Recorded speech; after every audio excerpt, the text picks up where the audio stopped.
নমস্কার বন্ধুরা, আপনারা সবাই কেমন আছেন? আমি তো খুব ভালো আছি। বাড়িতে তো বিয়ে ছিল, তাই খুব রিচ খাওয়া হয়েছে। আজকে কিছুতেই রিচ খেতে ইচ্ছা করছিল না। ভাবলাম একটু মাছের ঝোল দিয়ে ভাত খাই, কিন্তু শীতকালে যে ফুলকপি দিয়ে খাবো সেটাও ইচ্ছা করলো না। তাই বাজার থেকে পটল নিয়ে এসে আলু পটল মাছের ঝোল বানালাম। তার যে রেসিপি সেটা আপনাদের সাথে শেয়ার করছি। আর হ্যাঁ, সঙ্গে ঢ্যাঁড়স সিদ্ধও ছিল। প্রথমেই আমি মাছগুলোতে নুন হলুদ মাখিয়ে গরম তেলে ভেজে নিয়েছি। আপনারা কে কীভাবে মাছের ঝোল বানান আমার সাথে শেয়ার করবেন প্লিজ।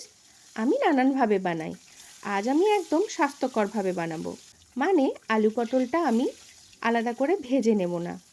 মাছটা তো না ভাজলেই নয়, তাই মাছটা ভেজে নিচ্ছি। আলু পটলটা কুকারে অল্প নুন দিয়ে একটা হুইসেল দিয়ে সিদ্ধ করে রেখে দিয়েছি আলাদা করে, সেটা আর দেখানো হয়নি। এরপর মাছগুলো সব তুলে নেওয়ার পর ওই তেলে 5 ফোড়ন দিয়েছি, তারপর কাঁচা পেঁয়াজ দিয়েছি ভাজার জন্য। অল্প একটু নুন অ্যাড করে দেব, তাতে পেঁয়াজটা একটু তাড়াতাড়ি ভাজা হয়ে যাবে। এই যে আমি নুন অ্যাড করে দিয়েছি একটু। এরপর 1 মিনিট মতো রেখে দেব, যাতে একটু ভাজা ভাজা হয়ে যায়। ভাজা ভাজা হয়ে এলে একটা টমেটো কুচি করে দিয়ে দিয়েছি। এরপর টমেটোটা নাড়াচাড়া করে একটু নরম করে নেওয়ার পালা। এই দেখুন টমেটোটা নরম হয়ে গেছে।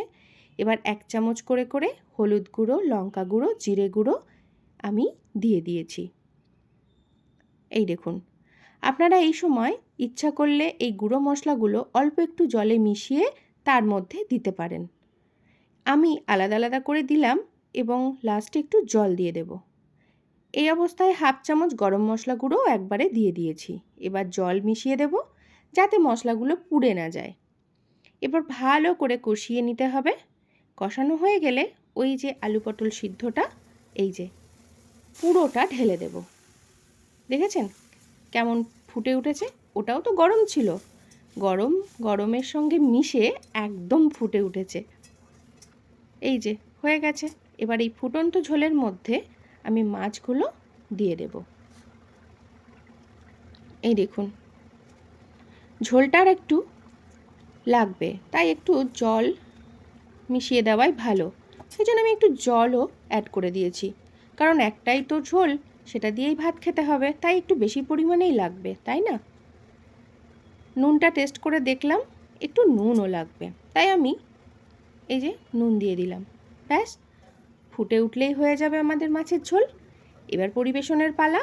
গরম গরম ভাতের সাথে এই ঝোল অনবদ্য লাগে খেতে। আপনাদের এই রান্নাটা কেমন লাগলো আমাকে অবশ্যই জানাবেন।